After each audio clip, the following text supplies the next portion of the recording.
백내장 수술에 대한 이제 합병증에 대해서 궁금해 하시는데, 선생님 수술을 했더니 눈앞에 안 보이던 떠다니는 것들이 너무 많이 보입니다 라고 얘기를 하세요.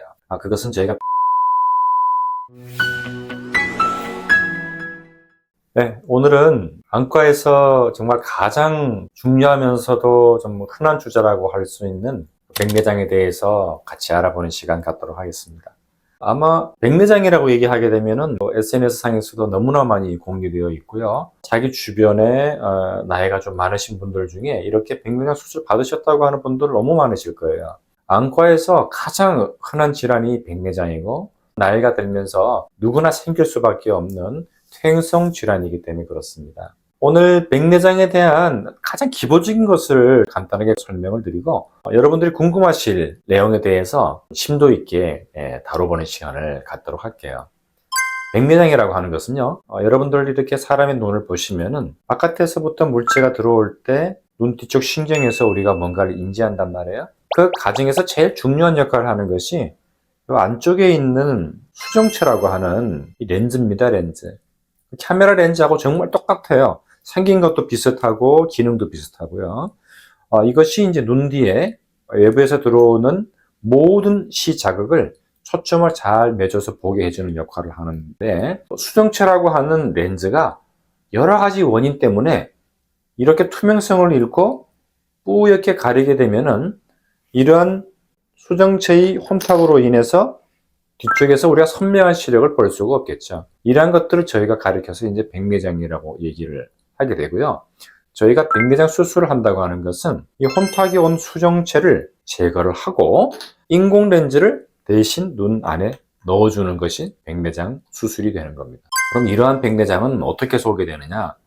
나이가 드시면서 진행되는 퇴행성 또는 노인성 백내장이 전체의 80%라고 보시면 됩니다. 그런데도요, 애기들도 백내장이 오거든요. 그거는 태어나면서부터 선천적으로 그러한 백내장이 생겨서 태어나는 아이들도 있을 수가 있고요. 젊은 사람들도 되게 유전적으로 올 수도 있고, 또는 여러 가지 다른 외상들에 인해서 눈에 심한 충격을 받게 되면은 그 외상으로 인해서 백내장이 생기는 경우도 있고, 홍치염과 같은 눈에 심한 염증을 앓고 난 뒤에 생기는 백내장도 있습니다. 백내장이 다양하게 생길 수가 있지만 치료는 수정체의 혼탁을 제거할 수 있는 인공 수정체로 대체하는 것이 백내장의 최종적인 치료가 되겠죠. 그러면 여기서 백내장 수술은 언제 해야 되느냐? 시기가 언제냐?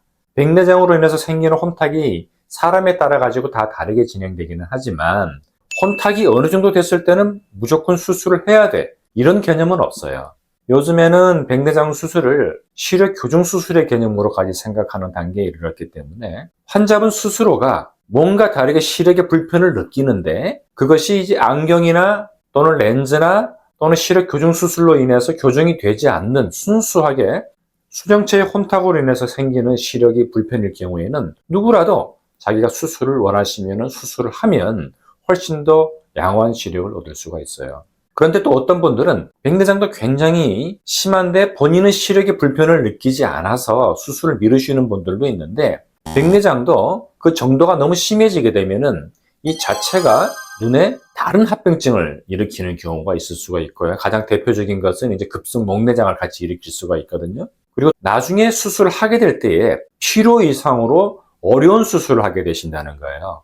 그래서 안과 선생님이 보시고 이 정도 같으면 수술하시는 게 길게 보면 좋습니다라고 권유를 하실 때는 수술을 하시는 게 맞겠고요. 특히 이제 요즘 이 치매 어르신 같은 경우에도 수술을 늦추게 되면은 나중에 협조가 안 돼서 수술을 못 하게 되는 경우가 생길 수가 있거든요. 그래서 그러한 시기는 안과 전문의 선생님과 충분히 상의를 하셔야 됩니다. 그러면 그 다음에는 자기의 수정체를 제거하고 인공 수정체를 넣는다고 했는데, 이 인공 수정체는 어떠한 것들이 있습니까? 라고들 많이 물어보시는데, 제가 벌써 한 30년 전에 이 백내장 수술을 처음 집도를 하기 시작했을 때만 하더라도 종류가 하나밖에 없었어요. 그냥 단순하게 단초점이라고 얘기를 해가지고요. 초점 거리가 하나뿐이에요. 그래서 대개의 경우에 우리가 먼 거리에 시력을 맞추게 되면은 가까운 거리는 이제 돋보기 같은 근거리 안경을 끼게 되는데, 요즘은 정말 렌즈 기술이 좋아져 가지고 이 다초점이라고 하는 렌즈가 개발이 됐거든요. 초점을 다양하게 멀리도 가까운 거리도 중간 거리도 볼 수 있게끔 되어 있기 때문에 상당 부분 안경을 안 끼고도 먼 거리와 근거리를 다 볼 수가 있어요. 그런데 이러한 단초점 렌즈가 크게 두 가지로 나누어지는데 주로 많이 쓰시는 것은 회절형이라고 하는 무수한 작은 눈을 통해서 다양하게 거리를 낮춰주게 되죠. 또 한 가지는 굴절형이라고 해서 이렇게 굴절을 아래 위로만 나누는 렌즈가 있습니다. 즉 이 렌즈는 큰 면을 기준으로 각각 원거리와 근거리에 초점을 맞춘다고 이해하시면 되고요. 그럼 이 두 렌즈 중에 어느 게 더 좋냐 그런 건 없어요. 그 사람의 직업적인 특성이나 환경이나 또는 그 눈의 상태에 따라 가지고 본인한테 적합한 렌즈는 사실은 따로 있거든요. 가장 최신 다초점 렌즈라고 해서 다 좋은 것도 아니고요. 그리고 단초점이라고 해서 절대 넣어서 안 되는 렌즈도 아니에요. 거기에 대한 판단은 충분하게 눈 검사를 하시고 난 다음에 담당 주치의 선생님하고 협의를 통해서 결정을 하시면 되는 겁니다. 그리고 이제 이러한 수술을 다 마치게 되셨을 때 많은 분들이 가지는 궁금증이 몇 가지가 있는데요.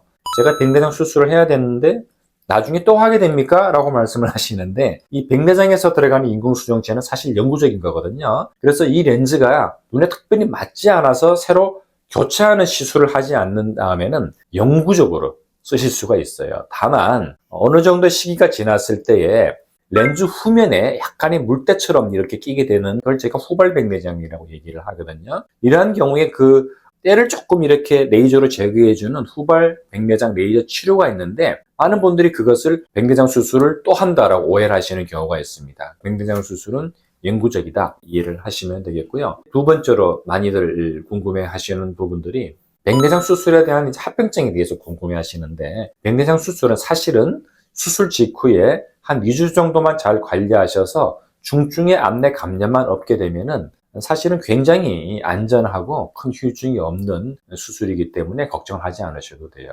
선생님 수술을 했더니 눈앞에 안 보이던 떠다니는 것들이 너무 많이 보입니다 라고 얘기를 하세요.